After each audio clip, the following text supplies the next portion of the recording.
Il y a Pavard. Ensuite, on va débattre sur l'ensemble. Hein. Donc aujourd'hui, officialisation d'Emerson Palmieri. Hein.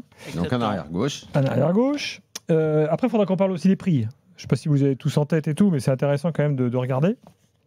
Emerson, ça va, c'est près $1 million d'1 million d'euros. C'est une bouchée de pain. En incluant Bonus dedans compris, quelques bouchée de bonus, pain. 700 000 plus 300 000. Donc, Pendant ce temps-là, Cornelius, lui, est parti. exactement, au Glasgow Rangers. Prêté au Glasgow Rangers. Là, je reste sur la défense. Donc, arrive également O'Reilly, milieu de terrain. O'Reilly qui arrive, Très sec. qui arrive de Brighton. Exactement. Je précise que Bamou Meïté, autre Très défenseur, sec. prêté à Lorient. Donc, les mouvements, là, aujourd'hui, c'était vraiment dans tous les sens. C'était porte ouverte. Et puis, alors, dernier cas, celui de Mopé. Fabrice, tu peux nous dire où on en est ce soir On va demander à Flo plutôt, parce que moi, les derniers échos que j'ai ne sont pas forcément fins, parce qu'on m'avait dit, précis, parce qu'on m'avait dit qu'il y avait peut-être une possibilité de sortie pour lui. Finalement, c'est pas forcément le cas. Et il y a une... Ce matin, on parlait de club italien, de Retafe. L'Espagne moi, aussi, ouais, Retafe. Ce qu'on me dit maintenant, c'est qu'il y a d'autres championnats qui sont ouverts et qu'on va attendre de voir si c'est possible de l'exfiltrer là-bas. Exactement. L'OM ne compte pas sur lui. Bon, le message a été très clair aussi de Roberto De Zerbi. Il a eu des propositions lors de cette dernière journée de mercato. Tu l'as dit, en Italie, en Espagne. Moi, ce qu'on m'a dit, c'est qu'il ne veut pas partir. Il refuse tout parce qu'il y a une frustration aussi du déclassement qu'il a vécu ces derniers mois à l'OM. Peut-être, pourquoi pas, l'envie au fond de lui de se dire qu'une fois que la saison sera lancée, il va essayer de faire le match et de gratter du temps de jeu. Bon, ça semble mal parti, mais en tout cas, peut-être qu'il a aussi cet esprit-là. Et puis, il a plutôt envie d'avoir un projet dans lequel Mais moi ça, on peut tous le comprendre à 100%. Il a envie d'être motivé par le club qu'on lui propose, pas d'aller faire un an ailleurs parce que l'OM ne veut plus de lui. Alors, donc, il est plutôt réticent à partir. Mopé est le bon exemple là. Donc, parce que là, dans le sens des arrivées en France, c'est fini depuis 20 heures. Maintenant, que peut-il se passer pour des joueurs comme Mopé, par exemple, Qatar, alors que l'Arabie Saoudite, la Turquie. Donc les marchés qui sont encore ouverts. Voilà, il y a encore des marchés qui sont ouverts, notamment dans les pays que je viens de citer, et il y a des clubs des joueurs surtout qui regardent avec des clubs qui vont proposer ces joueurs-là dans ces championnats-là. Après, c'est toujours la même histoire. C'est comme Mopé. Ouais. Est-ce qu'ils vont vouloir y aller Excusez-moi, mais sans faire offense à Mopé ou à qui que ce soit, j'ai l'impression que c'est un sujet totalement subalterne. On en a un peu rien à cirer. Oui, on fait le point sur tous les joueurs de l'OM. Non, mais sans lui faire offense, c'est un brave gars, il n'y a aucun problème et tout, mais je pense vraiment son tamponne. Aujourd'hui, ce qui intéresse les supporters de l'OM, c'est la journée absolument, le week-end rocambolesque qu'ils viennent de vivre. Parce que dans la situation actuelle de Marseille, avec en plus cette défaite hier, qui est la deuxième depuis le début de la saison, voir que l'équipe est complètement chamboulée en cette fin de mercato, avec une défense, clairement, qui va être totalement reconstruite. Parce que, au vu des arrivées, tu te dis que personne dans ceux qui étaient là la semaine dernière, personne n'est titulaire. Mais regarde, on n'en a pas parlé, 23 millions d'euros ils vont pour jouer. Et Aguerd dans cette équipe, je sais pas. S'il y a une défense à 3, oui, mais sinon non. Qui va jouer. Pourquoi défense à 4, tu fais la défense à 4 des défenseurs centraux, façon Arteta. Si tu mets Pavard à droite. Oui, Pavard à droite, Medina à gauche. C'est une possibilité. Et Balerdi à Guerre, dans les gros matchs, je pense qu'il va partir comme ça. C'est une possibilité, mais une fois qu'on a joué à la compo de machin, tout ça, truc. Parce qu'il est quand même capitaine, Balerdi encore. On peut aussi se dire qu'avec les arrivées, et il y a la défense qui est le chantier numéro 1 où tout semble sans dessus-dessous et à reconstruire. Il y a également le milieu. Il y a l'attaque où on ne comprend plus rien au statut de Gouiri. Alors, évidemment, il y a des questions. Est-ce que c'est bien? Est-ce que c'est pas bien? Globalement, honnêtement, ça ne peut être que bien pour l'OM. C'est que des bons joueurs. Donc après, si ça ne marche pas, ce sera pour un tas d'autres raisons. Mais là, maintenant, l'effectif de l'OM, là, il y a des années qu'on n'a pas eu un effectif aussi fort à Marseille, il faut dire la vérité. Clair, net. Moi, je vois débarquer... Sur le papier. Oui, mais... Parce qu'après, il faut mettre en application. C'est ce que je viens de dire. Ce sera si ça ne marche pas, on verra pourquoi. Mais sur le papier, les mecs qui arrivent, tu vois, Pavard qui était à l'Inter, qui a fait finale de Ligue des Champions, qui a à chaque fois livré de belles prestations.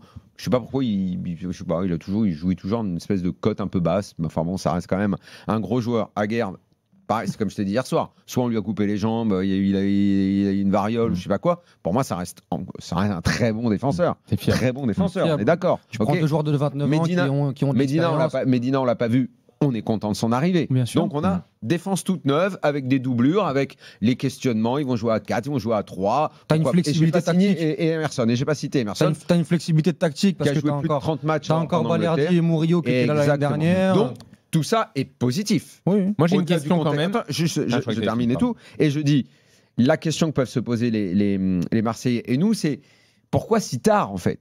Pourquoi au moment où tu as 2 défaites pour une victoire et que donc il y a une espèce de climat de crise avec De Zerbi qui a l'air de pas trop comprendre et tout, pourquoi si tard?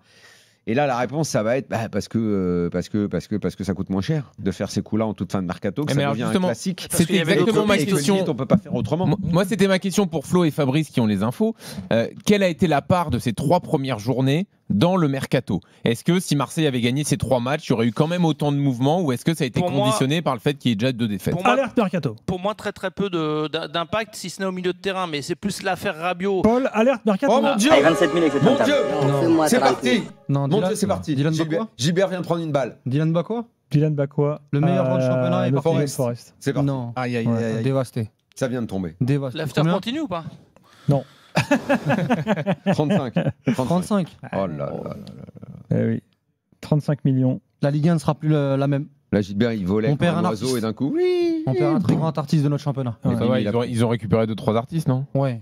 Ouais, Ça devrait aller, non? Ouais, mais pense ça vaut qu'ils pas ont- Dylan. Je pense que Ah bon. Strasbourg, ils ont bien brassé quand même. Ouais. On va en Ils ont reparler. très bien vendu d'ailleurs. Ils ont bien parce que, déjà, Ah bah oui, ils ont bien vendu à Chelsea, mais non, mais c'est incroyable. Ça y est, excuse-moi, ça commence déjà. Excuse-moi, Mais Diarra, Gilbert, il est parti où? Gilbert, Non, mais il il n'y a pas que Diarra dans les bonnes ventes. Moi, j'allais te dire que sur 2 joueurs, ils vendent pour 70 millions. Fabrice. Lui, maintenant, il est. Diarra, pas quoi? Ouais, ouais.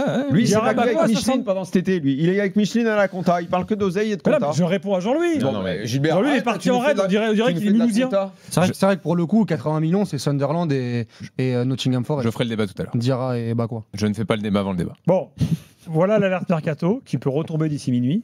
Je redonne la parole à Florent, excuse-moi de t'avoir coupé. Non, je répondais à Jean-Louis par rapport à l'impact des 2 défaites en 3 matchs. Je pense que c'est plus l'affaire Rabiot peut-être et son départ du coup qui a un impact sur les recrues au milieu de terrain. Je suis pas sûr que si Rabiot était resté à l'OM, s'il n'y avait pas eu cette histoire, que les 3 seraient arrivés, à savoir Ahmed Junior Traoré, Arthur Vermeuren et Matt O'Reilly. Je pense qu'il y en aurait peut-être eu 2 maximum, mais c'est plus au milieu de terrain. Mais après en défense, ça s'explique. En défense, c'est ce qui était prévu.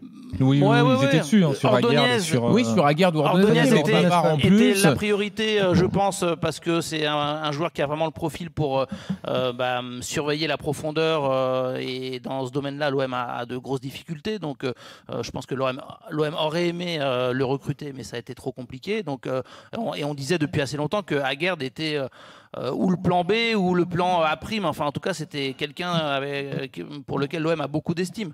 Après, un arrière-gauche, c'était sûr qu'il le fallait. Ça, c'est évident. On était même surpris que Merlin ait été vendu avant même qu'il y ait une solution quasi immédiate. Et puis après, en défense, c'est Benjamin Pavard, peut-être le petit bonus dans l'histoire, mais les contacts n'étaient pas non plus très récents. Donc, c'est quelque chose qui pouvait se profiler au-delà des résultats du Mais début de saison. parce que Flo, sur la stratégie, il y avait quand même 2 questions. C'est que est-ce que tu pars sur un profil très très jeune façon Ordonez qui pouvait derrière avoir une vraie plus-value avec la vitrine de la Ligue des Champions, avec Roberto De Zerbi. En plus, c'était un joueur qui pouvait combler 2 postes dans cette fameuse défense à 3, plus latéral droit parce qu'il le fait avec son pays. Ou est-ce que tu pars sur du joueur un peu plus fiable façon Aguerd, façon Pavard, où tu sais que par contre tu retomberas pas sur tes pattes avec le prochain transfert, mais qui sera peut-être beaucoup plus fiable et beaucoup plus affirmé. Moi, j'ai quand même l'impression que depuis que Ordonez est mort et que Bruges a fermé la porte, ils sont repartis sur cette 2e stratégie qui pour moi reste la bonne parce que l'Olympique de Marseille a besoin aujourd'hui de garanties au très très haut niveau et quand tu t'en sors dans un chantier aussi compliqué que la défense centrale où déjà l'an dernier c'était limite catastrophique, se retrouver avec Aguerd, demi-finaliste de la Coupe du Monde, qui est un joueur quand même qui a des références, et surtout Benjamin Pavard, champion du monde, qui a gagné la Ligue des Champions avec le Bayern, finaliste sortant avec l'Inter, qui a cette science tactique, qui peut jouer à 3, qui peut jouer latéral droit, qui peut aussi jouer dans une défense centrale en Ligue 1. Je pense que ça peut tenir. Je trouve que l'OM retombe très très bien sur ses pattes et termine très très bien ce mercato dans ce secteur-là.